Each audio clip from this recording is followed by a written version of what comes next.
Olá, eu sou Rogério e este é o Vídeo 5. Nesse vídeo eu vou apresentar para vocês algumas siglas em alemão que a gente está acostumado a ouvir quando se fala na guerra da Europa, como Gestapo, Wehrmacht, Blitzkrieg e por aí vai. E isso vai ajudar a gente a entender um pouco mais cada uma dessas siglas ou palavras quando a gente tratar daqui para frente nos demais vídeos. Por que eu estou falando em os de alemão? Porque o russo é pior ainda e japonês então nem se fale. Mas vamos passar algumas informações básicas sobre isso. Gestapo, Geheim Staatspolizei, que era a polícia secreta do Estado. Ela foi fundada em 26 de abril de 1933 por Göring e ela era liderada por Himmler. Essa Gestapo ela servia muito para perseguição aos opositores do regime. Qualquer um que se opusesse ao regime era perseguida pela Gestapo. A gente imagina que a Gestapo tinha seus tentáculos em toda a Alemanha, fora da Alemanha, com muitos funcionários, muitos espiões, mas na realidade eles trabalhavam com pouquíssima gente.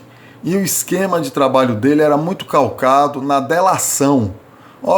Eu tenho um vizinho, tenho uma pessoa que eu acho disso, eles aí iam em cima dessas pessoas que eram delatadas, que eram deduradas, e muitas dessas delações ou desses dedos duros que se faziam na época não passavam de vingança entre vizinhos, entre pessoas inimigas entre si.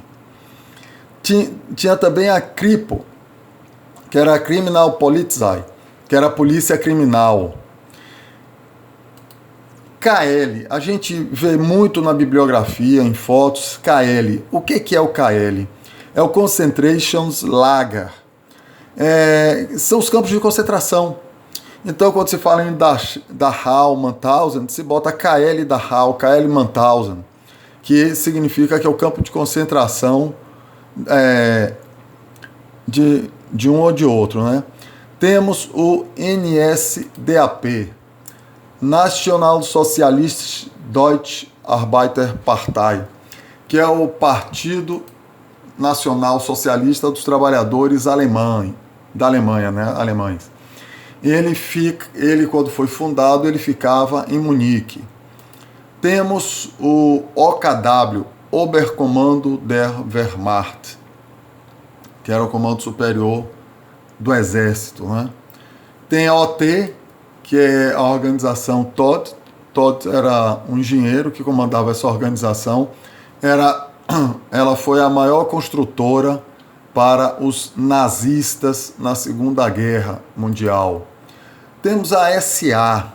A SA é muito conhecida como tropas de choque ou tropas de assalto. A Sturmabteilung. Sturmabteilung. É meio complicado o alemão. Então eram as tropas de choque ou de assalto, eram os camisas marrons alemães. E ela foi fundada por Ernest Röhm em 1922. Em determinado momento, as SA tinham um poderio militar, às vezes, muito superior à da Wehrmacht na época. Temos a SS, a Schutzstaffel. Ela foi fundada em 1926 e também foi liderada por Himmler. A SS era um esquadrão de guarda pessoal de Hitler. Começou como policiais que se enquadravam em determinado perfil físico, cultural, e eram os melhores estudantes da escola para a formação para soldados, que eram militares, não deixavam de ser, ou paramilitares, para a proteção de Hitler. Isso cresceu tanto, que acabou virando uma segunda força militar que foi muito atuante na Segunda Guerra. Stuka. O que era o Stuka? O Stuka foi, no início da guerra, o bombardeiro de mergulho mais famoso que tinha, né? E aí vai para esse termo aí, Sturzkampfflugzeug, que seria um avião de guerra ou de luta, de queda. Por que isso? Porque ele bombardeava no mergulho.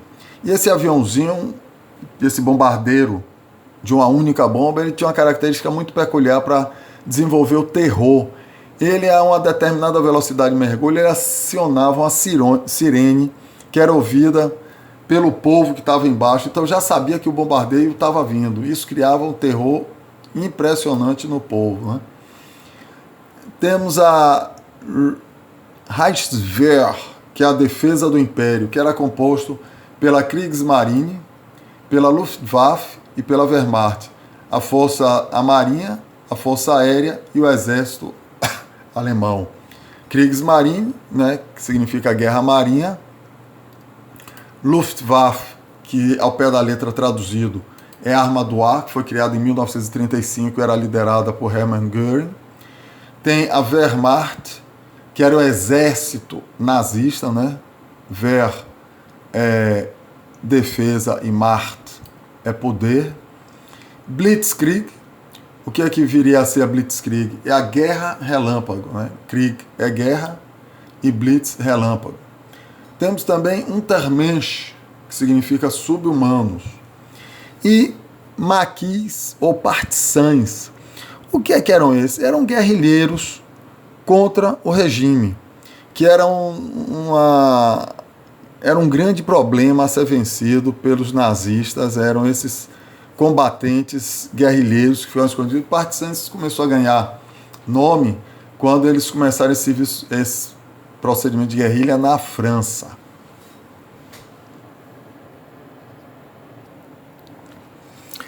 Aqui nós podemos ver o portão de entrada do campo de concentração de Sachsenhausen. E essa frasezinha que está escrita aí, Arbeit macht frei, significa o trabalho liberta. Era uma frasezinha que estava escrita não digo em todos, mas na grande maioria dos campos de concentração que foi criado pelos nazistas. E aí, muito desse trabalho, dessa mão de obra para a confecção dessa peça, dessas letras, eram feitos pelos judeus. E eles fizeram uma coisa muito interessante, uma curiosidade muito grande, que foi tipo uma vingança velada para os nazistas da época. Eu vou mostrar a seguir a foto que está na frente, no portão da frente de Auschwitz. E observem o que é que nós vamos ver lá. Olha aí. É o portão de entrada de Auschwitz, uma foto da época. Arbeit macht frei. O trabalho liberta. O que é que a gente pode ver de curiosidade? O que a gente pode ver de curiosidade é esse B aqui. Se vocês observarem com cuidado, esse B está de cabeça para baixo. E isso foi obra dos prisioneiros lá desse campo de concentração. Na confecção da palavra, botaram um B de cabeça para baixo, e esse B ficou de cabeça para baixo a maior parte do tempo, e não foi percebida por nenhum dos nazistas da época. Então isso foi tipo uma forma de vingança velada dos prisioneiros com relação aos nazistas. Com isso, nós finalizamos o vídeo aqui.